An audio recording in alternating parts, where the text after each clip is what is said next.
Well, hello and welcome to the Beyond the Youth Room podcast. My name is Ryne and this is Keith. And this episode is going to be a little bit different than our normal episodes. And so if you're wondering what it's all going to be about, stay tuned. When asked who is helping you with your struggle with pornography, 82% said no one. And so I saw some of the statistics and it showed how the church is not rising to this occasion. And in our own ministry, we were not rising to this occasion. And so I was like, in 2021, the CDC, Center for Disease Control, estimated that 1 in 5 people in the US had an STI. And so all the statistics are pointing to that Gen Z might actually be the generation that brings forth revival in our country. Gen Z, 74% of adults aged 18 to 37 said that they have received a nude image. Goodness, what is going on? Yeah. So the reality is when there is no other partner, your brain is now connecting to trying to connect to something that's not real. But they've estimated in different studies that the average age of exposure to porn ranges between like 8 and 13. 75% of Christian men and 40% of Christian women report viewing pornography at least occasionally. Now, Keith, today we are diving into something a little bit off the path from gospel advancing ministry, but at the same time... Well, I think this can be a huge obstacle. Yes, absolutely. I know this can be a huge obstacle to gospel advancing ministry. And so this is something that is kind of, is something that all youth pastors need to be equipped to deal with. And the other reason, full transparency why we're doing this, is every time we share relevant statistics and studies, our audience normally, that's what gets consumed the most. Yeah, positively reacts. And so we know that that's hitting a chord, like just to present some data and to discuss that. And fully understand, because most people are like, Ryne, Keith, I don't want their opinion. Well, it's that, but it's also like, I would love to know all this stuff, but I don't have time to sit and read through these reports. And luckily, like we were just talking about, we have a nerd on this podcast who loves sitting through and reading reports. And so Keith is going to blind react again, not because Keith is against reading. But we find it works best when Keith reacts along with you. But before we do that, we also want to remind people of our initiative that we have of 10K in May. And 10,000 gospel conversations in the month of May. And so as you're hearing this, May is coming. It is fast approaching. But April 20th is Easter, and we don't want any letdown. And so we're looking at May as an opportunity. And so we have a goal through our ecosystem is for students to have 10,000 gospel conversations in the month of May. And we have a full youth pastor kit put together for that, for you to give each and every student. And so go ahead, follow the link below, sign up to take the challenge as a youth group. Tell us how many bracelets you need, and we'll send you the bracelet kit with everything in it. And in that kit, you'll have however many bracelets you request. And they're gospel bracelets, so they'll have the gospel written on them. So it'll be a reminder of how to share the gospel. There'll also be 10 beads per student. So the idea is that we're trying to have 1,000 students that commit to having 10 gospel conversations in the month of May. So that's 10K in the month of May. And so we wanted to give those beads on the bracelet, and then they take them off and they give them back to the youth leader for every gospel conversation that they have, just as a visual reminder. It's like, oh man, like I have 3 more before the end of the month or whatever. And then also some completion bracelets. So as soon as they complete the challenge, then they'll be awarded another bracelet that they'll be able to keep forever as a reminder of just taking up the challenge and seeing what the Lord can do. And then also we'll have a card that shares that trains the student how to share the gospel. So we're kind of taking that hard part out for you guys as well. If you want to use our video training to correspond with that as well, but if they just want the card to keep, and then on the back of the card, it'll have several different ways on how to initiate a gospel conversation. So creative ways like texting a video to a friend, or writing out your testimony and sharing that with someone, or writing a letter to a friend, or even like giving a tip generously at a restaurant, and then asking the waiter or waitress, like, how can I pray for you? Just how to bring up the gospel, just so it's less awkward. And we're trying to take all the hard part out for you guys, just to make it as easy as possible to have gospel conversations in your youth ministry. Absolutely. So go ahead, visit that link below. Let us know any bracelets and join the movement that's happening. And at the end, we'll reach out to everybody, see how many gospel conversations we had, and we'll celebrate it. We think that 10,000 is something that will happen if God gets involved, and we know He's always about His business. And guess what? If we have 9,842, praise God for 9,842. But we might also have 20K. We never know. We have a lot of bracelets. So go ahead, to follow that link and sign up. So today I mentioned that we're doing a little bit of a different podcast. This is a research project from Barna in conjunction with Pure Desire Ministries. And so years ago, Barna did a research project, the porn phenomenon, and what happened is Pure Desire Ministries, who helps in this sphere, came back to Barna and said, hey, look, we'd like to do updated research on this.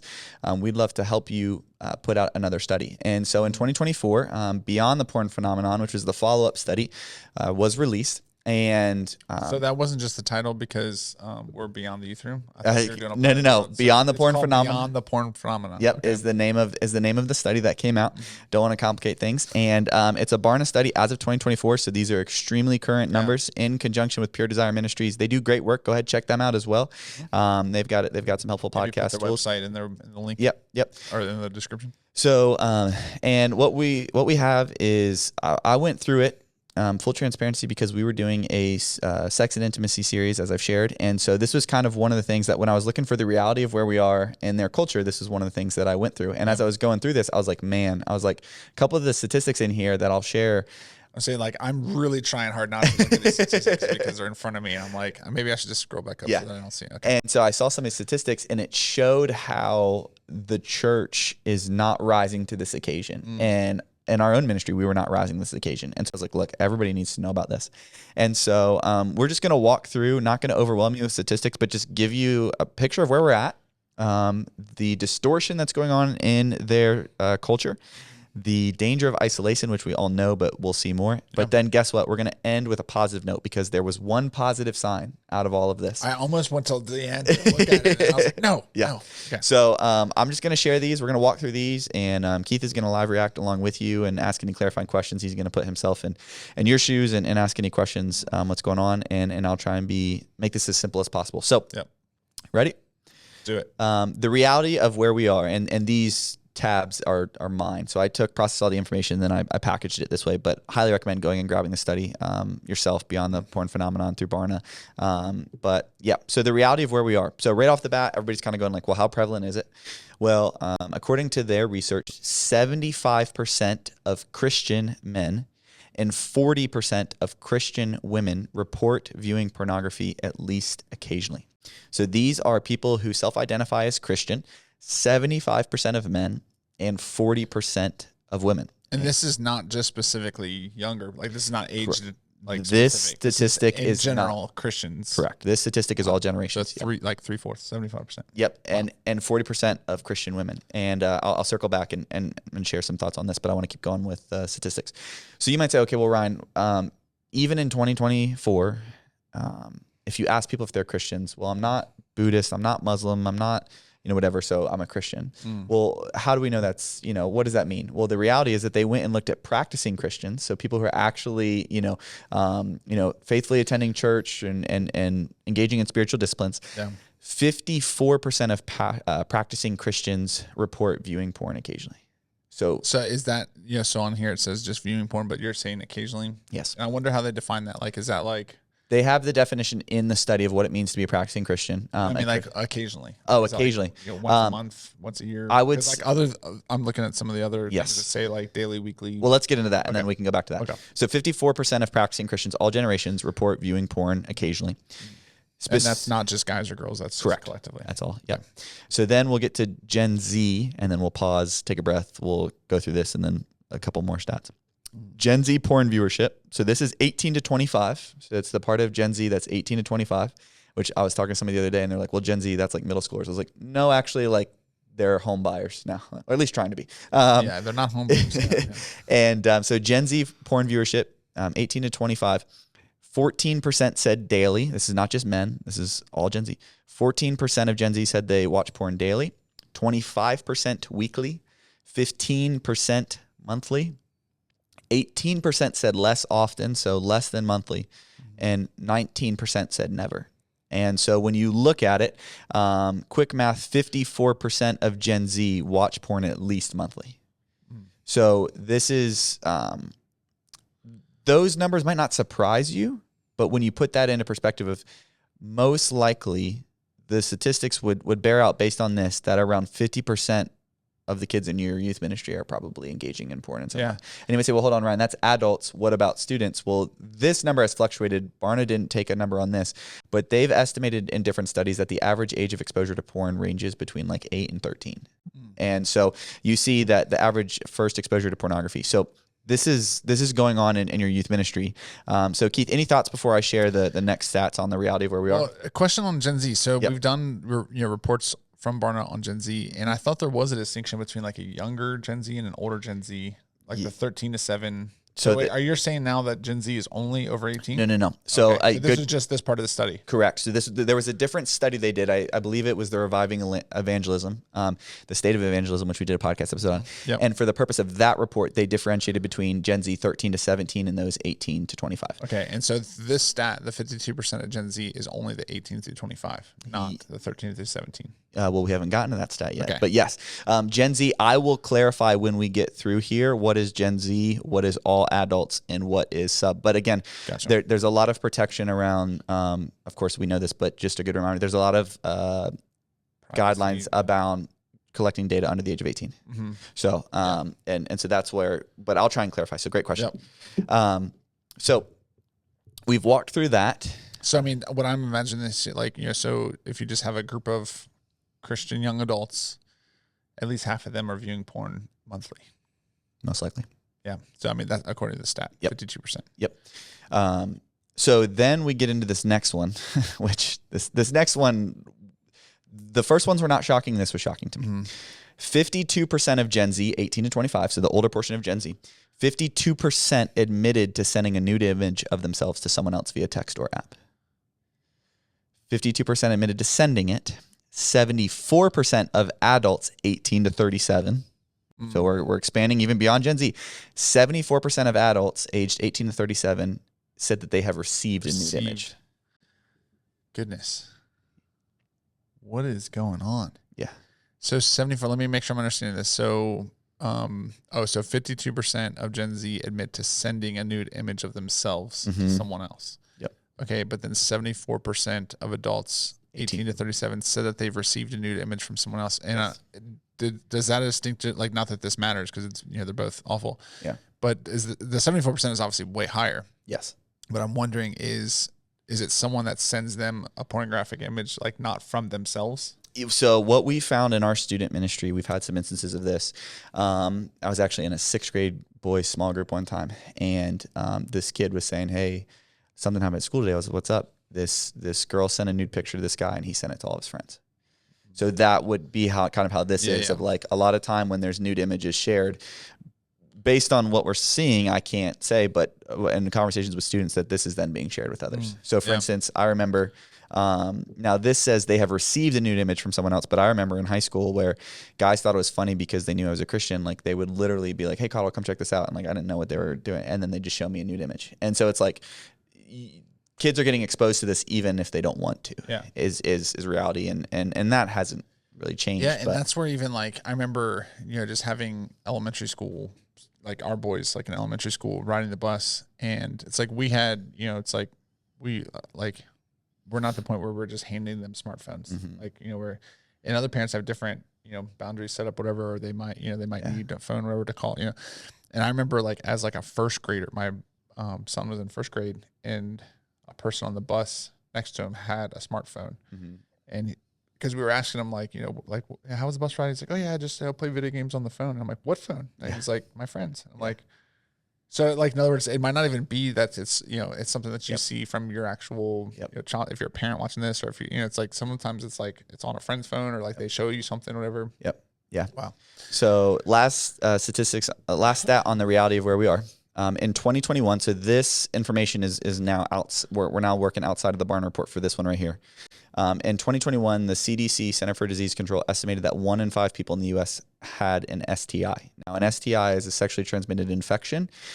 So an STI is the precursor to an STD, but it might not present itself in all the symptoms. That's what I was wondering. I was like, So an STI means like you have the virus that would, or excuse me, you have the disease that would cause an STD, but the symptoms might not have presented themselves yet. So 1 in 5. This is just everyone, not young people. So this is 1 in 5 people in the U.S. So 20% in 2021 are like have an STI, which is basically they will have an STD. They have the ability to transmit, or it will develop, or yes, if it's not treated. Wow. And that's actually not super shocking. So if you go back and look at James Dobson, his book Bringing Up Girls, He shares some statistics with this, but you tell kids all the time, like we talk about like, okay, the two shall become one. Like, what does this look like? And kids are like, oh yeah, whatever. But like when we shared this statistic with our kids, they're like, wait, hold on, time out. What do you mean? Like, what do you mean 1 in 5? I'm like, this is Center for Disease Control. Like, this isn't exactly like healthy bias here. Like, if we're saying anything, you know. And so just for them to understand, it's like if you have 5 sexual partners, chances are one of them will give you an STI. Yep. Wow. Yeah. If I mean, of course, there's ways you can prevent it, but at the same time, they're finding that it's like it's not. So that's the reality of where we are. Yeah. So again, some of this now one thing I want to go back to, the pornography use among women is growing. Yeah, I was. I mean, I know I'm not shocked by that.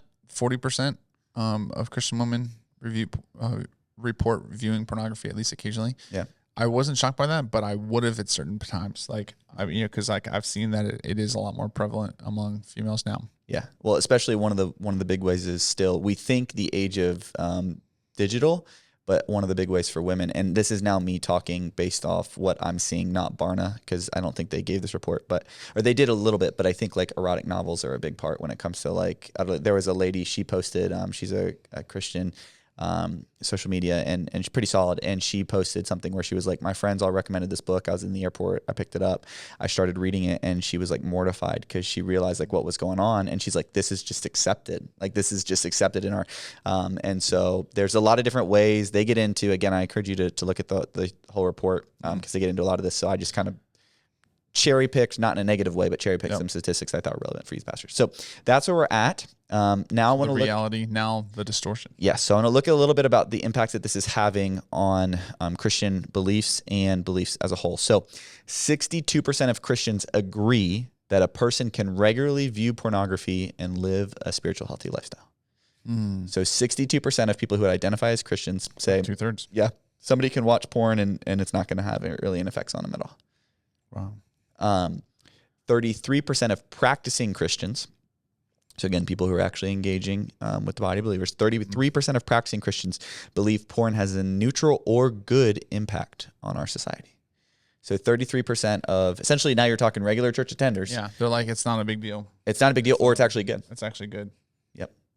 And then I'll give you this last one because we might talk through this a little bit. Yeah. But they found, compared to previous studies, U.S. adults, this is everybody, U.S. adults are less likely to look at a picture of sexual intercourse and agree it is pornography. So they're less likely to look at a picture of intercourse. So they're not even calling it pornography. Well, just wait. Okay. But they're more likely to look at a partially nude image and identify it as pornography.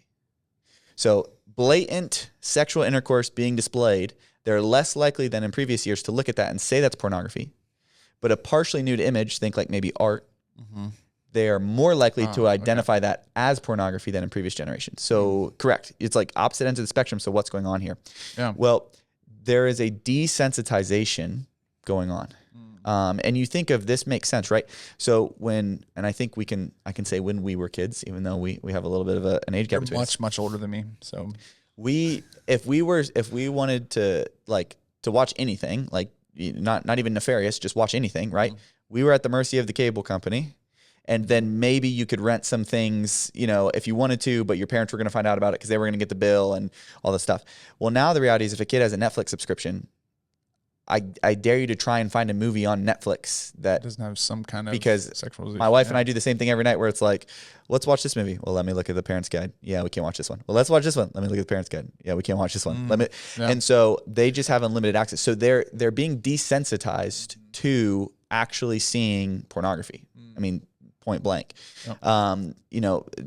You can go into specifics, but like shows like Euphoria and like all these things that are big among like this generation that are popular on Netflix or I forget exactly what streaming service that's on, but like, yeah.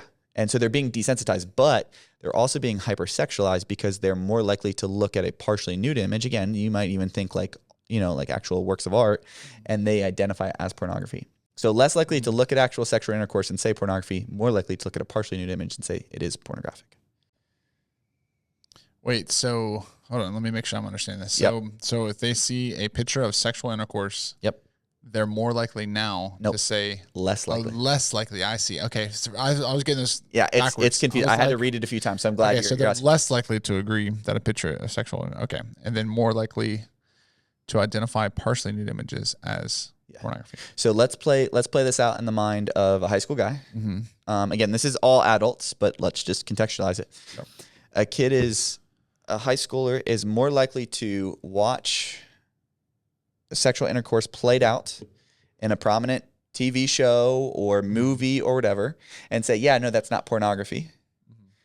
But more likely to look at a girl who is dressed scantily and say that is pornography. So meaning they're desensitized to actual pornography, but they're being hypersexualized to where they look at somebody who's scantily clad and say that is pornography. Gotcha. So you see like things like social media, like, you know, with the rise of platforms like OnlyFans and things like this, which I mentioned OnlyFans the other night to our boys, like in the context of kind of this conversation. And you could tell they were kind of like, wait, you know about this? And I'm like, yeah, like this is like my job. Part of my job is to know the culture you're growing up in. Yeah. And so it's on-demand pornography. And, oh, well, no, it's not. It's just like subscription. It's like, yeah, we all know what it is. We don't have to be there to know what it is. Yeah. So any thoughts on that distortion before we move in? I think that's interesting. I mean, and I think back and I've kind of viewed this through the lens. Like I remember in college going to a study tour in Europe. Yep. And I remember like I was at a Bible college. So like we were, you know, like we were trying to live for the Lord. Like, and I remember one of our professors saying like, hey, in the hotel rooms, like, don't turn on the TV. Do not turn on the TV when we take kids to Nicaragua. Yep. After 9 p.m., whatever. And because there's just going to be curiosity. However, though, like, I have friends that are like, you know, from Germany, like and they're like, I cannot believe the violence that we see on TV here. And I think they're, you know, it's like they've kind of exchanged like, okay, well, there's like you know, a more lackadaisical approach to, you know, pornography or even like, you know, nudity or whatever. But at the same time, they're very sensitive to violence because like, you know, that was a lot of like even Hitler's like, you know, method of like desensitize people to violence. And, you know, and so they're like very hypersensitive to that.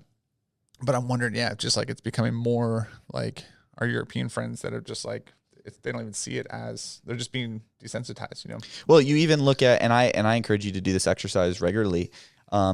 Look up the music that the kids are listening to and read the lyrics. And I'm never shocked in the sense that like, oh, I can't believe like this is the popular music because I don't live under a rock. But at the same time, like when I go and read some of the actual lyrics, I am like, these kids are putting this in their minds and they don't even realize it. Like they don't even realize what they're putting in their minds because if they actually knew the lyrics, like they wouldn't be listening to this. And so that goes into the hypersexualization. Or even worse, they do know the lyrics and they're still listening to it. You know, like they're possibly. But I think many of them, if they actually read the lyrics, they would be shocked. All right. So one more thing. When asked who is helping you with your struggle with pornography, so this is now we're in isolation. When asked who is helping you with your struggle with pornography, 82% said no one. Okay, so I have a question about this immediately. Is this Gen Z, or is this all the Christians or is this like U.S. population? So this is I don't want to tell you wrong. So while I'm finding that answer for you, why don't you go ahead and walk people through that, the next statistic? So top sources for learning about sex. So when asked, you know, how have you learned about sex? Number one was Friends, 34%. Number two, TV/movies, 27%. Number three, internet. Number four, social media.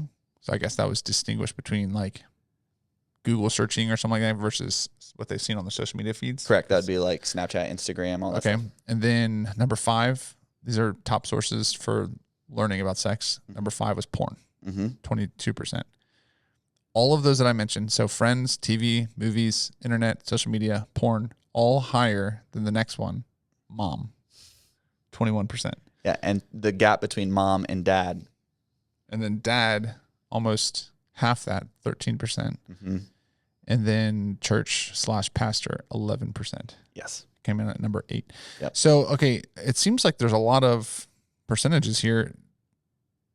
Do these all add up to? They could select all that apply. Oh, okay. All that apply. Yep. Okay. Yep. Gotcha. That makes sense. I was gonna say, I was like, that seems like more than 100%, but, so they can check all that apply, and they chose friends, TV, movie, internet, social media, porn over their parents. Mm-hmm. And then all of those over their church or pastor. Yep. So when you look at this, the reality is that the church is not speaking into this conversation. Mm-hmm. That's the point that we want us to get. And to go back to who is helping you. So in response to looking at the actual Barna report, do you have anyone in your life who is helping you avoid pornography? U.S. adults with a history of porn use. So all U.S. adults with a history of porn use. 74% of practicing Christians said no. 88% of non-practicing Christians said no. And 88% of non-Christians said no. So meaning all U.S. adults who have viewed porn but aren't Christians said 88% said nobody. Those who even identified as Christians but weren't practicing, who had viewed porn, 88% said nobody's helping us.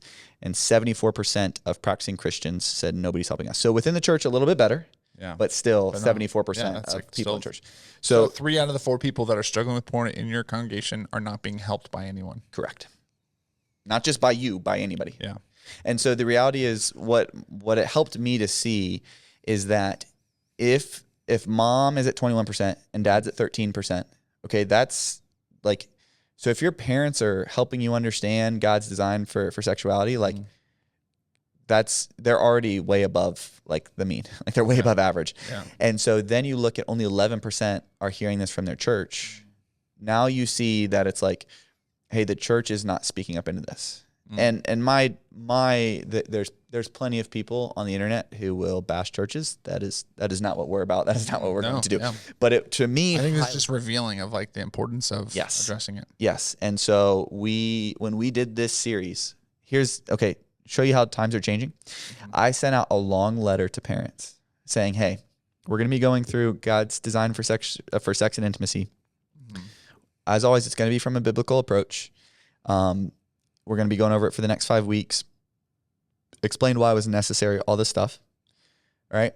That email or that letter went out to probably 120-ish parents, and it didn't go straight to their junk because I know that because I could see how many read it. Guess how many emails I got or calls or texts from parents? How many? Yeah. Like after you said, hey, we're going to talk about this. None? 0. Yeah. Because parents want us to talk about it. Because the parents want them to learn about it, but they don't know how to have this conversation. And so gone are the days where you think like, oh, we talked about this. And they're like, I can't believe you talked about it. They're like, no, please talk about this because we don't know what we're doing.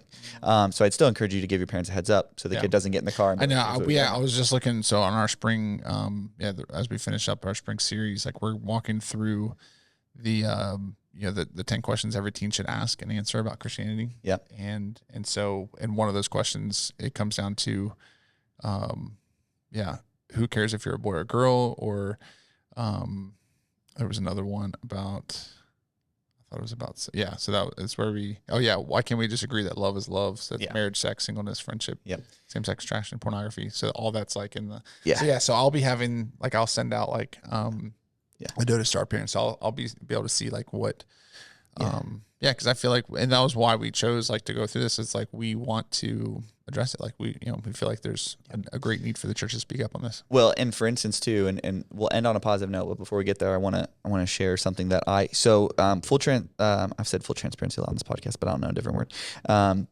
It's never been something I've struggled with. Like I wasn't exposed to it at a young age. My parents were not.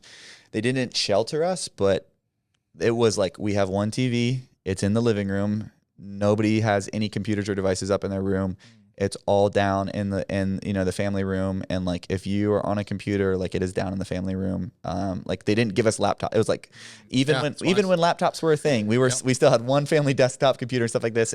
And as with most things, if you're not sheltered, but it's explained to you, and then you see the brokenness, you're just like, you connect the two, and you're like, this isn't. And so I've never struggled with this. So I don't fully understand what it's like. But when we did this series, so in the brain, specifically women, but really in everything, men rely more on vasopressin, which is protective instinct, loyalty. Women rely more on oxytocin, bonding, connectedness, right? when in the life of a woman, and so I can't speak to how it goes in women and men's brains, but for the life of a woman, she gets 3 major doses of oxytocin. Okay. The one is when childbirth happens. So there's a huge bond of connectedness, okay, when childbirth happens. Yeah. Number 2 is during nursing, and number 3 is during intercourse. And so the idea of oxytocin is it literally bonds you to, your child or that partner. And so you think of why is pornography so damaging, and this is my limit. I'm not a neuroscientist, but as I studied this, I really understood it. Your brain is wired to connect you to that other partner in intercourse, which, again, we'd all say, sure, I understand that. Yeah. The reality is when there is no other partner, your brain is now connecting to trying to connect to something that's not real. And so your brain is literally trying to bond you to, and the male instinct to create loyalty and a protective instinct. That's what vasopressin does. And it's not what's primarily released during sex in men, but it's their primary driver. You see that they're now trying to bond to something that isn't real, that doesn't exist. And you can see how damaging that can be. And the other piece of this is, so we talked about it last episode, the prefrontal cortex doesn't develop until they're 25. Okay, everybody kind of knows that, right? It's kind of like a running joke. What I didn't understand is that the amygdala, which is your ability to feel emotions, fully matures at age 15. Now, when we say fully matures, we think matures. No. We mean the ability to feel emotions fully is as full as it's ever going to be at 15. So you have a gap between 15 and 25 from when your emotions fully develop to when your rational thought completely develops. And so the way they explained it is it's like driving a high horsepower engine with a developing steering wheel.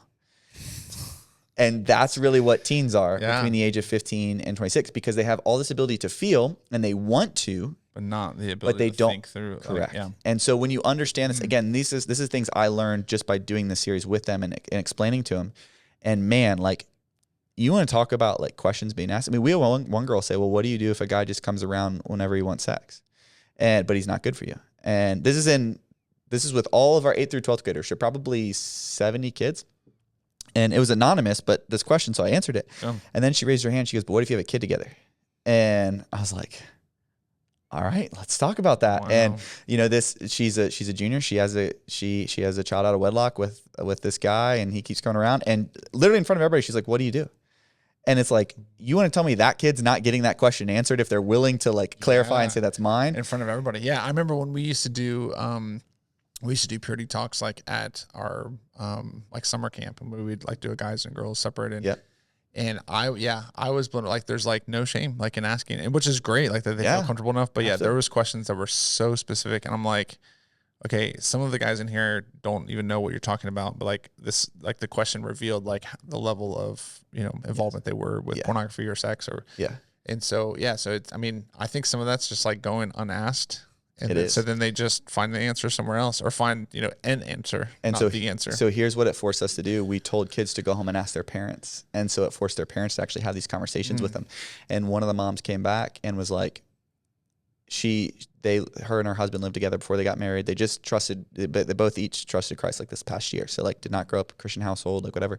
And she's like, my daughter said, well, like, how do you know you love somebody if you don't have sex before you get married? And the mom was like, I didn't know how to answer. And we were able to be like, it's not your testimony, it's God's word. Like, go to God's word and what it says. And so it forced these conversations to come up. And I actually had parents text me saying, thank you so much for doing this series. So hopefully that's encouraging. But then let's end with this one. Okay. So they don't have a statistic on this necessarily, but one of the general findings of this report was this: Gen Z are the least likely among all generations to say that they are comfortable with how much porn they use. So out of all the generations, so they're not ashamed of it. Like no. They are least likely to say they're comfortable. Oh, sorry, least likely. Yeah. Yes. So they're meaning they're not happy with how much porn they're consuming. They're the ones are ashamed of how much. Yes. Yeah. Okay. So they're the least likely among all generations to say they're comfortable with how much porn they use, and are almost twice as likely as older generations to say they didn't use porn at all. So maybe even some of these stats are skewed because they're not even saying, like, admitting it. Is that what you're? No, the point is simply is that they are avoiding porn at a higher rate than their previous generations. So this goes back to everything we're seeing with Gen Z. From every statistic that comes out is this: they've seen, I want to hate to do this because like our goal is to shine the light, not curse the darkness, but it's just reality. So here we go. They've seen the direction that our culture is going in. Mm-hmm.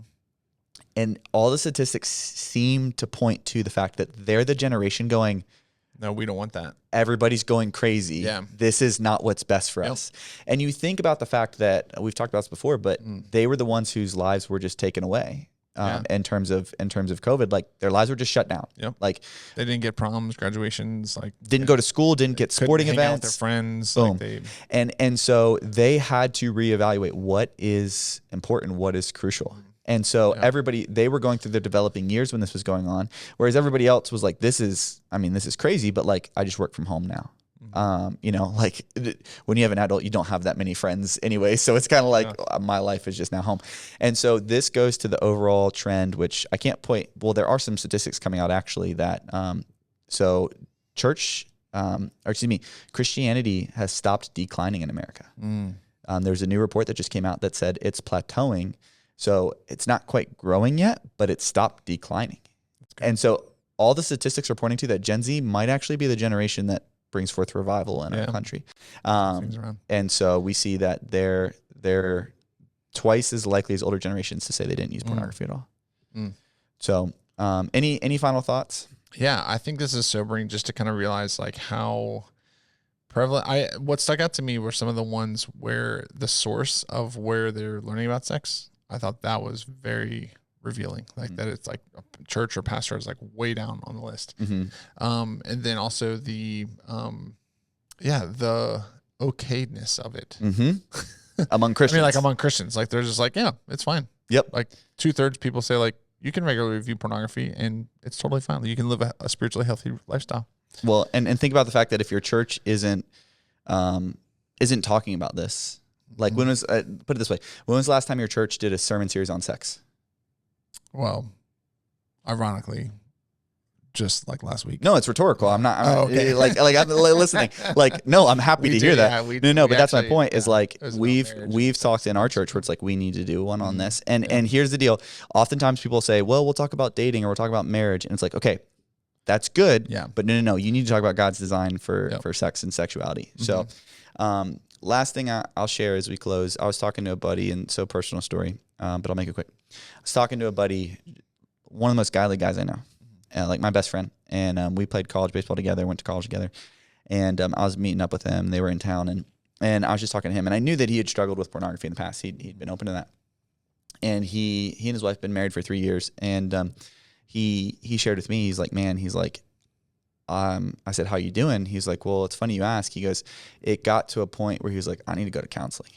He's like, it wasn't like every day. He's like, but I realized it's like he took an assessment and he fell within the level of addiction. And so he went to counseling, and he's like, dude, it's been so much better. He's like it's been so much better. And I asked him, I said, dude, I don't think I ever asked you this. Like, when did you first get exposed to it? And he was like, it was 5th grade at a sleepover with my friend, and a guy sent a video to my friend's phone and we watched it. And he goes, I remember all the way back in 5th grade thinking this isn't something I want on my phone, but he's like, I was hooked.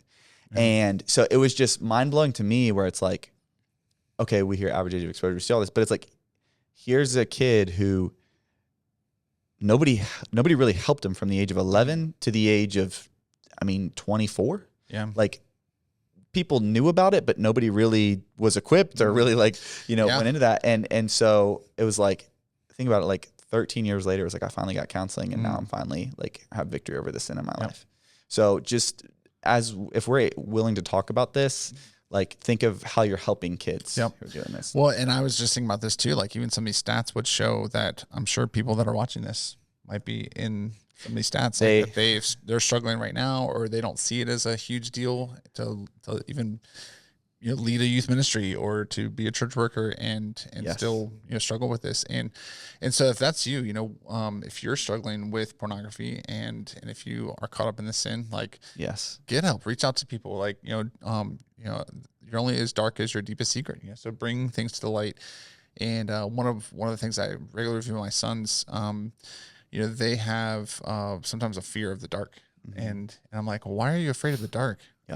When the dark is actually afraid of the light. And they're like, what do you mean? I'm like, well, as soon as you turn the light, the dark runs away, right? They're like, oh yeah. So it's like the same thing. It's like, if you think that this is just part of your life now, like I remember I was taking a prayer walk, in the woods the other day, and it was a couple weeks ago, and I saw that there was a fence post that used to be a tree. Like it was a tree that they just wrapped barbed wire around the tree to use as a fence post as they continue. And what I noticed was the tree had since died and had fallen over, but was hanging, was holding up was the barbed wire, but the barbed wire became like absorbed into the tree. So the tree grew around it. And I like immediately saw it, and I had to like take a picture of it because I was like, oh my goodness, there's a spiritual implications here. Like, yeah, what confines us, like often we just get used to, and it just becomes part of, like it grows into us. Yep. And so I would just say, I would encourage you, if you're struggling with this in this area, don't just be happy with, oh, it's just part of who I am. Well, 67% of pastors have a personal history of porn, and 18%, almost 1 in 5, say it's a current struggle. So you're not alone. Reach out. Yeah. Get help. Yeah. Reach out. Get someone that you trust, like involved. Layer of accountability. I mean, Jesus is very specific about this. Like, if your hand calls you to sin, like cut it out, cut it off. If your eye calls you to sin, like gouge it out. And of course, he's not literally talking about, because even a blind man can sin. Yeah. But when it comes to that, it's like he was being specific about the effect that we want to kill sin. Like, we want to be drastic in our measure. So if it means throwing away your laptop like out the window so that you don't look at porn, like that would be drastic. Yeah. But like, this is like the seriousness that we're talking about. Yeah. So get help, get some accountability in your life, and realize that God has so much in store for you if you reach out to get help. Yep. So we hope that was beneficial to you. Again, Beyond the Porn Phenomenon, highly recommend anything Barna Research puts out. Shameless plug, they have Barna Access Plus, which you can subscribe to monthly, and you can see all of their reports, even digitally. You get 50% off all the printed reports. That's what I have, so I can just go on and just search, and you can see what they've done studies on. But I'd encourage you to check it out for yourself. And as always, we just want to do everything we can to help teens gospelize their world. And so when teens are equipped to talk about this with their friends, think about, just by training your students, not in counseling, not in anything else, but just even understanding God's design, how those conversations, because you think about it, the statistic that 34% are learning from friends. Imagine if the friends they were learning from were giving them good information. Yeah. And so we don't want to put this on the shoulders of teens, but at the same time, we want them to understand God's design and his purpose and his creation. And so we appreciate you guys watching this. As always, like, share, subscribe, take that 10K in May challenge with us. And we're excited to see how God continues to use this to reach teens for Christ.